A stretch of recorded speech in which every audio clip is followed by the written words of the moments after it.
As 100 melhores histórias da Bíblia. 22. Os 10 mandamentos. Dando as costas ao Mar Vermelho, os hebreus avançaram sobre o deserto do sul, numa longa caminhada que durou 3 dias, até alcançarem um lugar chamado Mara. Esse lugar tinha tal nome por causa da água amarga que brotava de seu solo. Como fosse muito grande a multidão que seguia Moisés, e demasiado o calor que descia do céu, deserto de nuvens, a não ser aquela que os precedia levando o Senhor Deus no interior, logo surgiram as primeiras queixas. "Essa água é intragável", bradou alguém. "Foi para nos matar de sede no deserto que nos tirou do Egito?", disse outro. "Queremos voltar à terra do faraó", disse ainda um terceiro.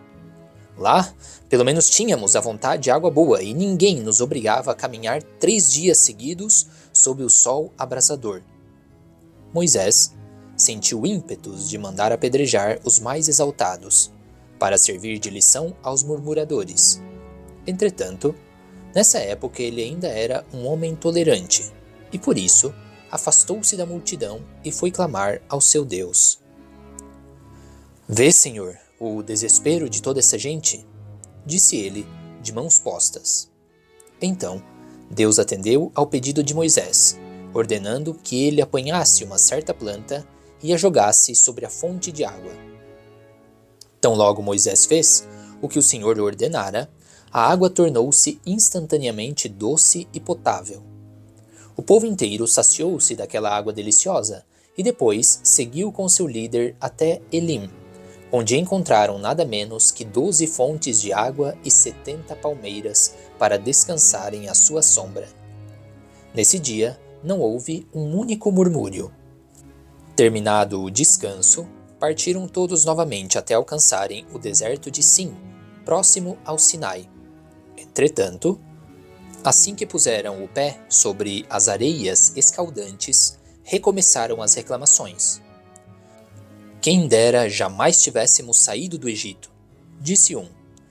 "A esta hora estaríamos todos sentados à sombra das pirâmides, regalando-nos com a carne de nossas panelas e esfregando no suco o pão abundante." No mesmo instante, dezenas de pares de olhos voltaram-se tantalizados na sua direção, como se ele próprio fosse a panela repleta de carne, de suco e de pão. "Foi para nos matar de fome que nos tirou do Egito?" Moisés clamou outra vez ao Senhor, e novamente foi atendido. "Farei chover carne e pão do céu, para que conheçam o meu poder", disse Deus. Mas apesar da promessa, as reclamações não cessaram até surgir, no final do dia, uma grande nuvem no horizonte, que avançou rapidamente na direção dos hebreus. "Vejam, um terrível temporal se aproxima", disse um dos que reclamavam. "Com certeza, pereceremos todos sob a sua inclemência." "Sim, foi para isso que esse velho teimoso nos arrancou da segurança do Egito, para que morrêssemos de sede, de fome e de raios", disse outro. Mas não era nada disso, como logo puderam constatar. Aquela nuvem era formada de apetitosas codornizes, que começaram a cair mortas sobre o acampamento, como uma verdadeira chuva de alimento. "Vamos, recolham-nas", disse uma mulher, que já trazia o regaço repleto delas. As pequenas aves caíam sobre a areia fazendo um ruído seco, e continuado, e, ainda a estrebucharem, eram recolhidas avidamente pelas mãos dos viajantes esfomeados. Naquela noite, os hebreus fugitivos comeram codornizes até se fartarem. Mas a prodigalidade do Senhor ainda não havia terminado. Durante a noite, enquanto todos dormiam sob as tendas improvisadas, desceu mansamente do céu uma chuva de algo parecido com orvalho, só que mais consistente. Quando os primeiros homens ergueram-se, logo ao alvorecer do dia, depararam-se com aqueles flocos macios e apetitosos espalhados por todo o chão. "O que é isso?", se perguntavam, enquanto pegavam os pequenos flocos, cheirando-os e colocando-os na boca. "Parece bolo de mel", diziam os mais gulosos, com os cantos da boca cheios de farelos daquele pão original. Todos chamaram o alimento de maná, pois essa palavra provinha da exclamação manhu, ou o que é isto? Que todos haviam feito ao encontrá-lo. Este é o pão que o Senhor lhes mandou, disse Moisés. Cada qual recolha conforme a necessidade sua e de sua família, mas que ninguém guarde nada para o dia seguinte, pois o Senhor fará descer todo dia um novo alimento. A julgar, no entanto, pela quantidade que cada homem carregou para sua tenda, poderia-se pensar que cada um deles era pai de um exército. Mas foi tudo em vão, pois no dia seguinte o alimento amanheceu estragado. Raça de víboras! Esbravejou Moisés. O que lhes disse? Na sexta-feira, porém, o Senhor autorizou que recolhessem o dobro de maná, pois sábado era o seu dia de descanso, e portanto, ninguém podia realizar nele qualquer tarefa. De fato, nesse dia sagrado, o maná que sobrara não bichou nem apodreceu. Ainda assim, houve alguns que às primeiras horas do sábado saíram para recolher o maná que não havia. Irritado, o Senhor Deus disse a Moisés: Até quando duvidarão da minha palavra?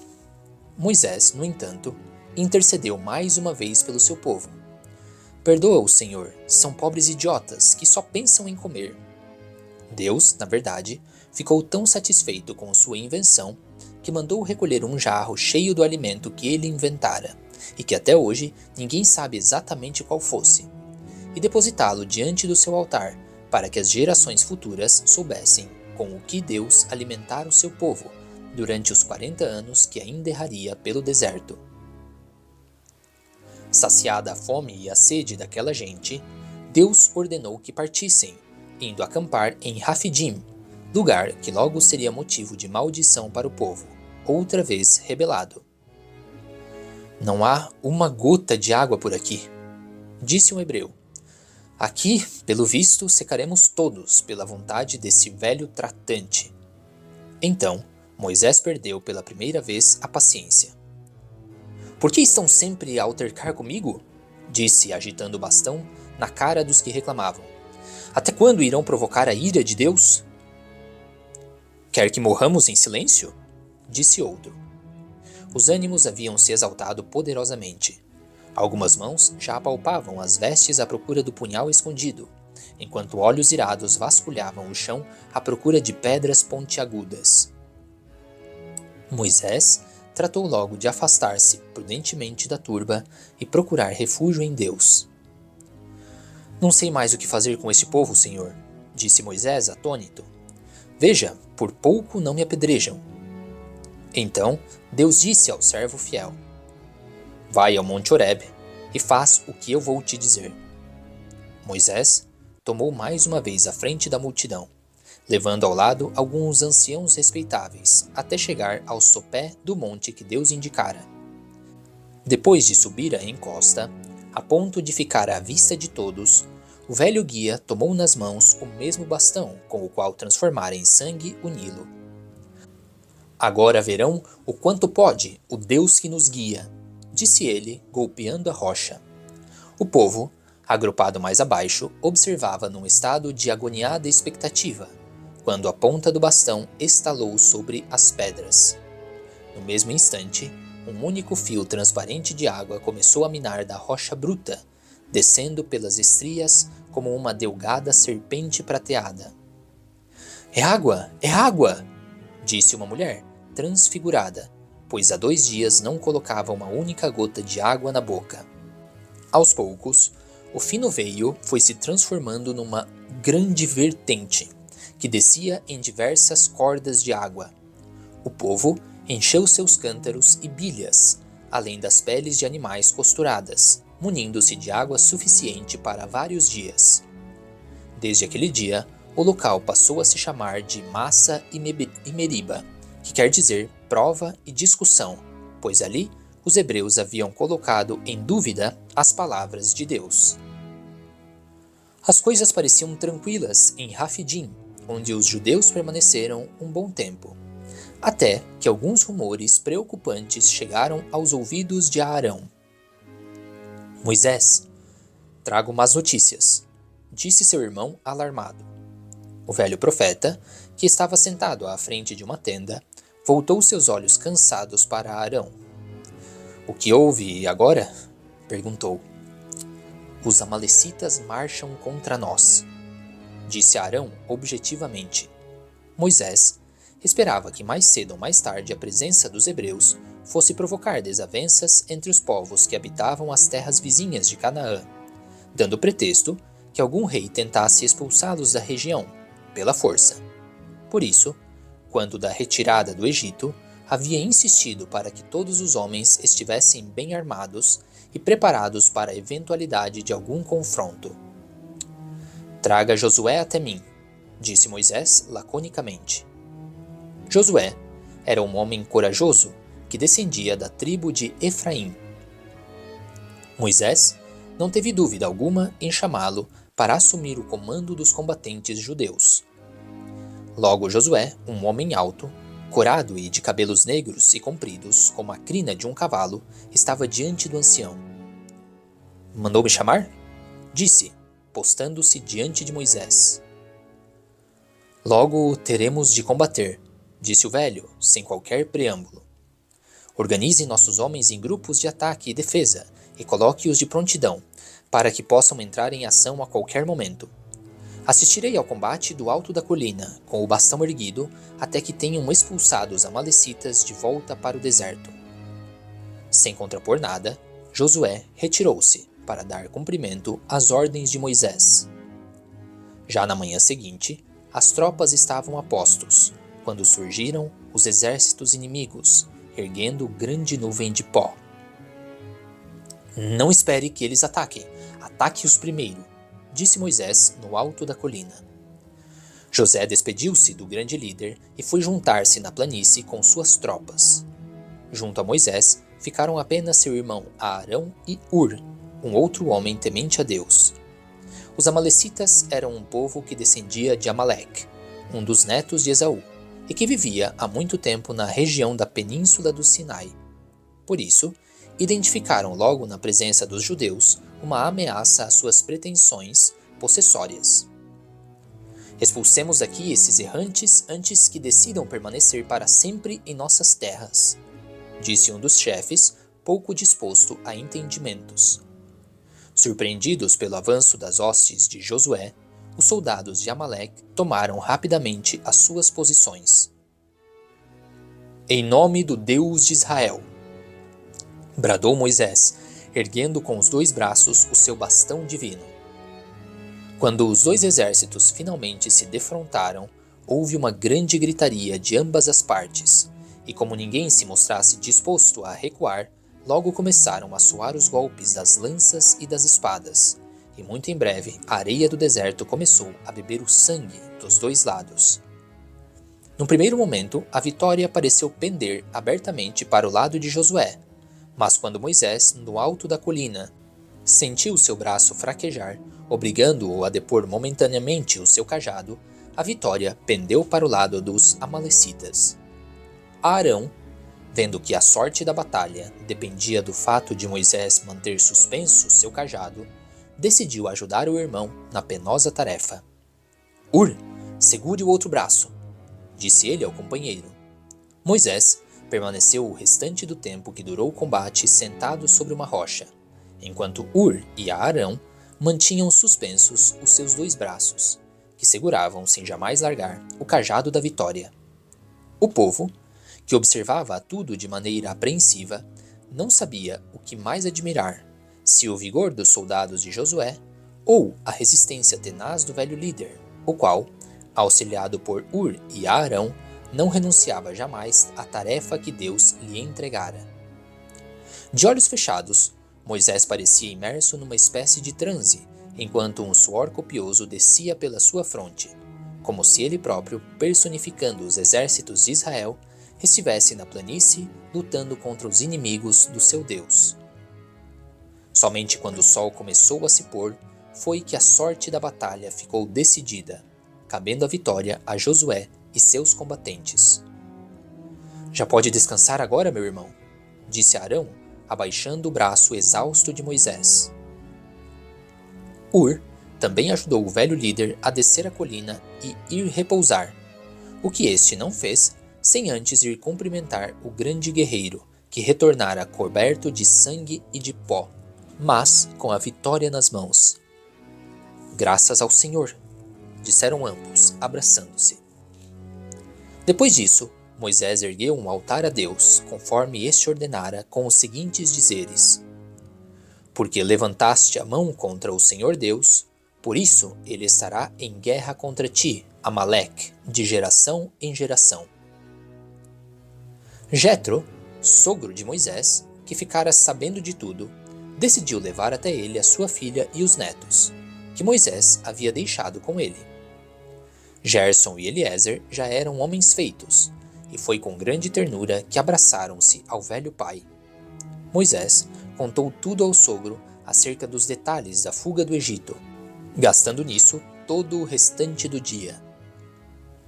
Na manhã seguinte, Jetro observou Moisés receber centenas de judeus para consultar acerca de todos os assuntos possíveis, desde pequenas questões e disputas pessoais, como o juízo universal dos feitos, até orientação religiosa, já que era o principal interlocutor do Senhor perante todo aquele povo.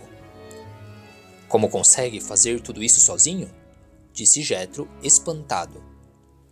Então, o genro escutou do velho sogro alguns conselhos que lhe terminaram sendo valiosíssimos. Não é possível que esteja a se preocupar o dia inteiro com as questões de toda essa gente, disse Jetro, que era sacerdote e entendia muito do assunto. Faça o seguinte, para que as suas forças não se acabem em muito pouco tempo. Delegue atribuições a alguns juízes, anciãos probos e de conduta exemplar, e resguarde-se para o papel de juiz supremo, o qual somente se recorrerá em última instância. A ideia pareceu excelente a Moisés, que passou a adotar desde aquele dia o engenhoso sistema sugerido pelo sogro. Depois de ter dado este conselho valioso, Jetro partiu de volta para sua terra, provando que era um homem verdadeiramente discreto e agradável, enquanto o povo de Israel erguia suas tendas para tomar o destino do deserto do Sinai. Depois de outra longa marcha, os hebreus acamparam ao pé do monte Sinai. Moisés ergueu os olhos para o alto da montanha, sentindo um chamado irresistível descer do alto. — Que foi, meu irmão? Disse Arão, observando seu aspecto aliado. — Muito em breve terei um novo encontro com o Senhor, disse Moisés, entre honrado e atemorizado, pois era sempre um momento difícil para ele ver-se face a face com um ser tão poderoso. Era o terceiro mês desde a fuga do Egito. Os judeus haviam chegado ao deserto do Sinai depois de muitas provações, e agora estavam acampados diante do monte que em breve se tornaria um dos locais mais importantes na história do povo de Israel. Moisés, sentindo o chamado do Senhor, comunicou a seu irmão a decisão de subir sozinho até o alto do monte. — Não quer que eu acompanhe? Ofereceu-se a Arão, sempre solícito. — Não, este é um encontro que devo manter a sós, disse Moisés, tomando seu bordão. O dia amanhecia, quando o velho peregrino começou a subir as veredas do monte Sinai. Sabedor de que no deserto o dia não custava a esquentar, Moisés quisera aproveitar ao máximo o pouco tempo de que dispunha para fazer uma subida razoavelmente confortável.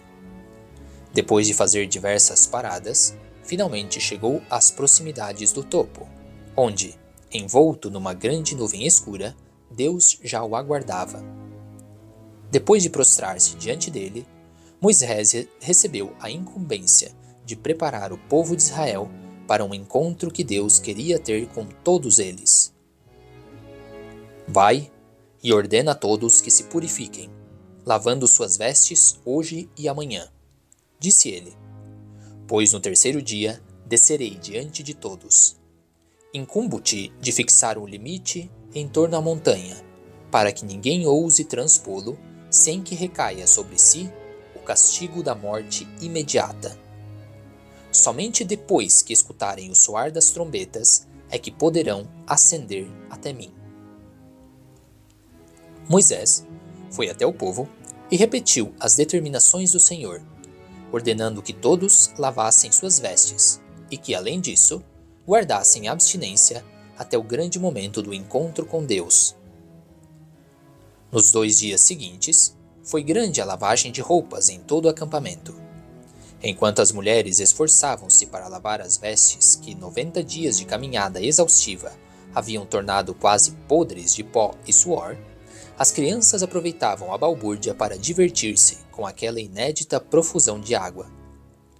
Logo em seguida a esse verdadeiro festival da água, sucedeu-se um drapejar de vestes que alegrou todo o acampamento até finalmente chegar o grande dia. Entretanto, o dia que prometia ser um grande evento festivo surgiu como um evento algo ameaçador. Os judeus acordaram, de manhã bem cedo, com o ruído de trovões e relâmpagos. Com efeito, a grande nuvem que escondia o Senhor surgira nesse dia escura e tonitruante. Aos poucos a multidão foi se reunindo sob a liderança de Moisés para que esse os levasse até o local do encontro. Depois que todos estavam próximos à base do Monte Sinai, escutou-se um grande ruído de trombetas atroar os céus. É este o sinal do Senhor, disse Moisés a Arão. Uma fumaça espessa subia do topo da montanha, como se um vulcão houvesse entrado em erupção abruptamente, fazendo sacudir o chão e enchendo a todos de apreensão. Então Moisés destacou-se do seu povo e mais uma vez subiu até o seu Deus. Lá, escutou do Senhor as leis que doravante o povo de Israel devia seguir, as quais repetiu para eles. Atenção todos, disse Moisés com autoridade. Eis que o Senhor manda até vocês os mandamentos da sua vontade. Todo aquele que os guardar no seu coração, obedecendo-os, terá o favor de nosso Deus, e todo aquele que os negligenciar terá o seu castigo. O povo escutava atentamente as palavras do velho profeta. Dessa vez, não eram bolos doces, codornizes ou água refrescante que ele vinha lhes dar, mas leis às quais todos deveriam doravante estar submissos. Uma ligeira decepção errava em todos os rostos, suplantada, porém, pelo sentimento do poder reverente do Deus que estava logo ali, acima de suas cabeças atemorizadas. Estes são, pois, os mandamentos do Senhor Deus de Israel, disse Moisés, alteando ainda mais a voz. Em primeiro lugar, não terão jamais outro Deus além dele. Em segundo, não farão imagens de nada sobre o céu ou sobre a terra. Em terceiro, não pronunciarão o seu santo nome em vão. Em quarto, guardarão o sábado como dia sagrado, e nele ninguém trabalhará. Em quinto, honrarão pai e mãe. Em sexto, não matarão ninguém. Em sétimo, não cometerão adultério. Em oitavo, não furtarão. Em nono, não levantarão falso testemunho contra o próximo. E em décimo, não cobiçarão nada que pertença ao próximo. Moisés fez uma pausa e concluiu. Estes são os mandamentos do Senhor para todos aqueles que o temem. O povo, entretanto, mais do que temente, estava verdadeiramente apavorado diante daquela demonstração de poder de Deus, e talvez também porque imaginava que jamais poderia cumprir à risca todos aqueles mandamentos. Não o deixeis dirigir-se diretamente a nós, ou morreremos, disse a Moisés um sujeito de olhos esgazeados. Deus repetiu então a Moisés algumas de suas palavras, enfatizando que não se fizessem ídolos de prata ou ouro para substituí-lo. Depois, ordenou que fizesse um altar de holocaustos para ele, especificando mais uma série de condutas que lhe eram agradáveis ou desagradáveis. Entre elas, estavam a famosa sentença de morte pronunciada contra as feiticeiras, que tem servido ao longo dos séculos para justificar a perseguição às pretensas bruxas, e aos homens que copulam com animais. Deus também incluiu como diretriz ao seu povo uma proibição expressa de que se cobrassem juros aos pobres, afirmando expressamente que os hebreus não deveriam jamais agir como agiotas. O povo soube de todos os termos da conversa e proclamou com grande alívio: "Faremos tudo o que o Senhor nos disse." Todos então dispersaram-se, mas Moisés foi convocado a estar novamente com Deus, pois o Senhor queria entregar-lhe as tábuas onde inscrevera todas as leis. Arão e Hur ficaram junto com o povo até que Moisés retornasse. "Controle toda essa gente e os mantenha no temor ao Deus de Abraão", dissera Moisés a seu irmão antes de desaparecer para o alto do monte Sinai. Durante o período em que esteve a sós com o Senhor, Moisés recebeu diversas outras recomendações, entre elas a de fazer para si um santuário e uma arca revestida de ouro, com querubins postados de cada lado, que chamou de Arca da Aliança. Dentro dela, Moisés deveria colocar as tábuas da lei. Mas nem Moisés imaginou que sua visita a Deus poderia demorar tanto tempo. De fato, durante 40 dias e 40 noites, esteve ele isolado dos homens, a conversar com Deus, sem imaginar que sua longa ausência seria o pretexto para uma nova desobediência, de consequências funestas para todos.